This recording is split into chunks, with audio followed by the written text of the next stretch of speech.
You don't need complicated techniques for lovely watercolour flowers. Today, I want to show you two simple ideas that will add interest to your watercolour paintings, including a slightly weird one that's just plain fun to do. These are simple watercolour florals that anyone can do. Let's paint allium seed heads and anemones, and I'll show you one of the stranger ways that I use my watercolour brush. I'm working in my handmade journal. Well, it will be a handmade journal when I'm finished. I'm choosing to paint first and bind later. It's a long story and there's another video all about that. But right now I'm really enjoying filling these pages with watercolour flowers. For this one, I decided to start with a little bit of a background. I don't think you always need a background, but I wanted to add a bit of mood to this little page, and it's an excuse to play with a bit more of the purple paint.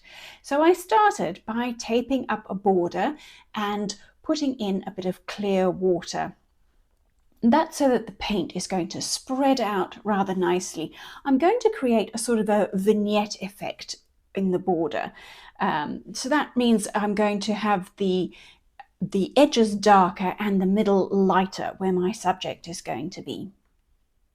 This one is going to be the allium seed head painting. And I'm inspired to paint the alliums when they're just starting to go to seed. So there's still a little bit of the odd purple flower showing. Really, I'm just a purple nut, so any excuse to include a bit of purple in my painting works for me. The purple I'm using today is manganese violet from Schminke, which does do a little bit of granulating. So does the cascade green, which I'm using at the bottom of this painting. And this is the first way that I recommend of easily adding a bit of extra interest to your painting. Because really, it doesn't get much more straightforward than just choosing a paint that will do a bit of the extra work for you. I do have a fondness for these granulating colours, and I made a separate video about that, which I'll pop in the cards. I'm going to let this vignette background dry a little before I add the flowers. So let's paint something else in the meantime. For this painting, I'm going to do a tiny bit of sketching first. I don't think we need a background this time, and all I really want to do is mark in the rough shapes of the flowers. Let's do anemones in this one. So all I want to do is make sure I figure out where I want them arranged on the page, and an odd number is usually best. It's good to try and get them facing slightly different directions and to be slightly different sizes. This sort of variety is actually another way to add interest to your painting, come to think of it. So let's call that a bonus tip, shall we? Again, I'm going to choose lovely granulating colours in this painting, in some of the flowers. And this is the second thing that I wanted to show you today. It's a weird way to use your watercolour brush, but it works. I've put in the petal shape with my purple, and while the paint is still damp, I flip the brush upside down and use the back to pull little lines of colour down towards the centre. Sometimes I'm too slow and then the effect is much more subtle, but when the colour is still juicy, it's easy to manipulate the paint like this, and it creates a mark that would be difficult to make with a brush. You can see the granulations from the lovely manganese violet that I've been using, but let's use a little bit more of that effect by adding in an additional granulating colour. This is called Lunar Blue from Daniel Smith, and it's really beautiful and will create even more of that granulation, playing with the purple and adding its own magic as well. I've popped in some stems for some of these anemone flowers and used the yellowest green that I have, because yellow is always very exciting next to purple. But I think what we probably need to do next is to put in some centers. I'm putting in a little suggestion of the center of these flowers. It's not always dead in the middle of the flower because of the angle that we are viewing the bloom from. So it's another way to show the direction that these particular flowers are facing. And I'm using a lovely rich dark purple to put in the center and the little dotty texture that you see circling that innermost center, which is another way of adding some interesting texture to your flowers. And all these flowers, as we say, are facing different ways, so you can only see little parts of them here and there.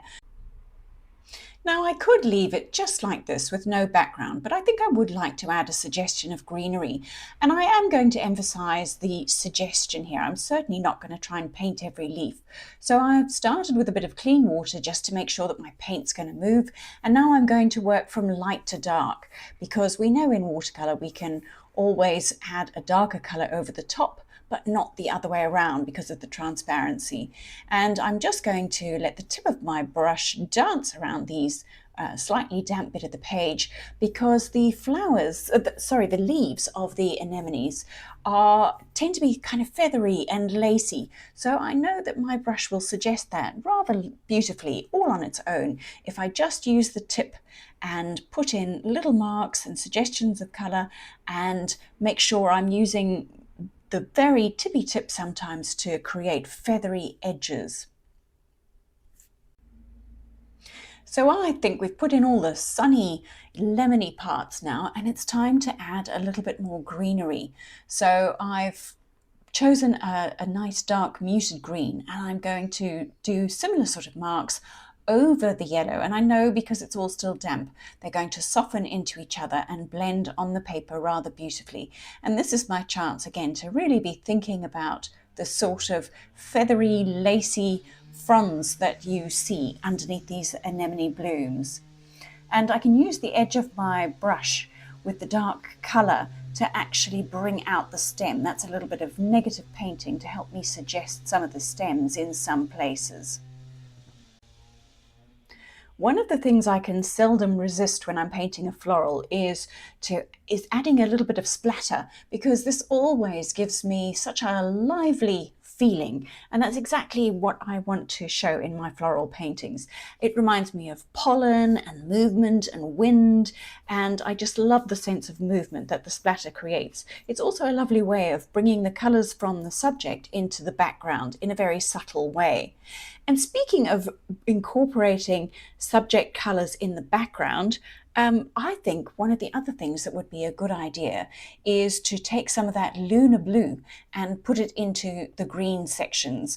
The blue is obviously going to be a perfect addition to the greens if you're trying to deepen it.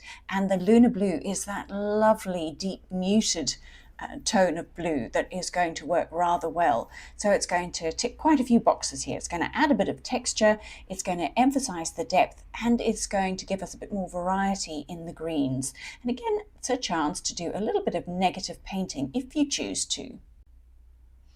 How much splatter is enough? Oh, very hard to say. It is one of those things that once you start, it's quite hard to stop.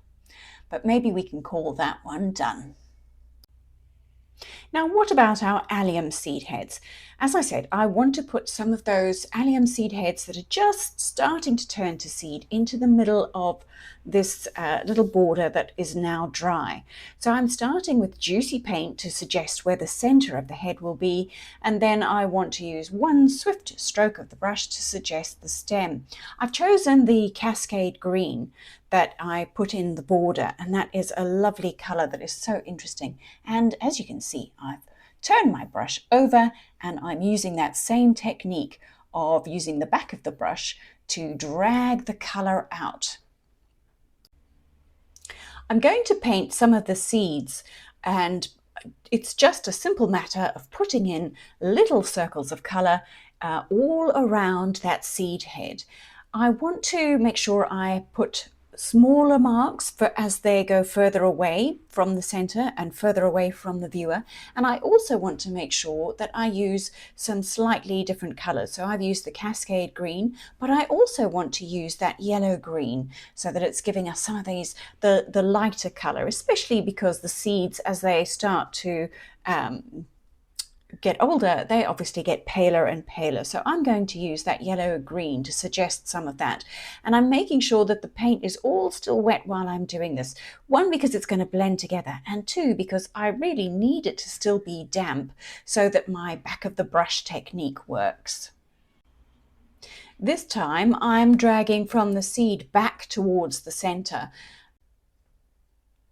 You obviously need the paint to still be damp enough to do this, but it isn't a problem if you end up with that sort of broken line, the kind of hit and miss effect that you get if you kind of run out of paint as you strike the mark from the seed back to the center, because that really is very good at suggesting the way light falls on a form. You know, the way light and shadow falls across these little spindly spikes that are holding up these seeds is very well represented by what is happening very naturally as we make these marks across the page. I'm adding a little bit of the purple to some of the seed heads to suggest some of these flowers that are just dying off. I love that they are adding a little bit of colour back into the seed head, and this is kind of tying together my background and my foreground. It's the reason I put the purple in the background. And again, those little strikes with the back of the brush will just drag some of that colour back into the greens and yellows, and the paint and the paper will decide how those blend. I am careful not to do too many at once, because the smaller the mark you make, the faster it's going to dry.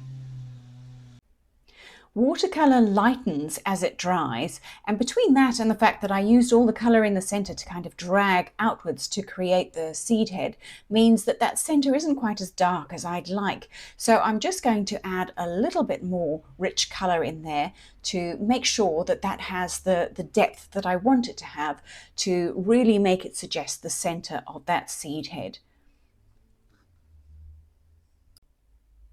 Let's pop in a second one. It's better if you're painting two things like this, not to put them right next to each other perfectly aligned. So I'm making one taller than the other, and I'm giving the stem a nice graceful arch. That's also a lot prettier to look at, and I'm repeating the same technique.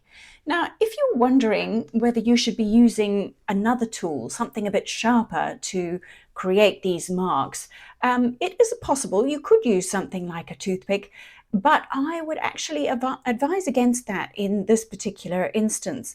A toothpick would make a very nice fine mark, but it also, because it's so sharp, would actually scratch grooves into the paper, and that can damage the paper. It is actually a different watercolor technique, that scratching technique. What it does is damage the paper, creating a groove that the pigments will rush into to fill. So it means that those scratched marks will end up being very, very dark if there is damp paint around there. It works much better on highly pigmented areas, and that's really not what I'm doing here. So that's why I wouldn't go for something sharp. It's why I've chosen the back of my brush, because it will make a relatively fine mark, but it's not so sharp that it's going to actually damage the paper. Quick, simple watercolor florals don't have to be boring, and you can make marks in many different ways. Whether it's experimenting with unusual ways to use your brush, or letting your supplies shine by doing what they do best, creating fun and fascinating paintings is easier than you might have thought. If you're loving the granulating paints, I have another video all about those that you'll enjoy. It shows you 3 of my favourite granulating colours and gives you lots more ideas for easy, tiny paintings. I'll pop it up on the screen and you can watch that one next. Happy painting!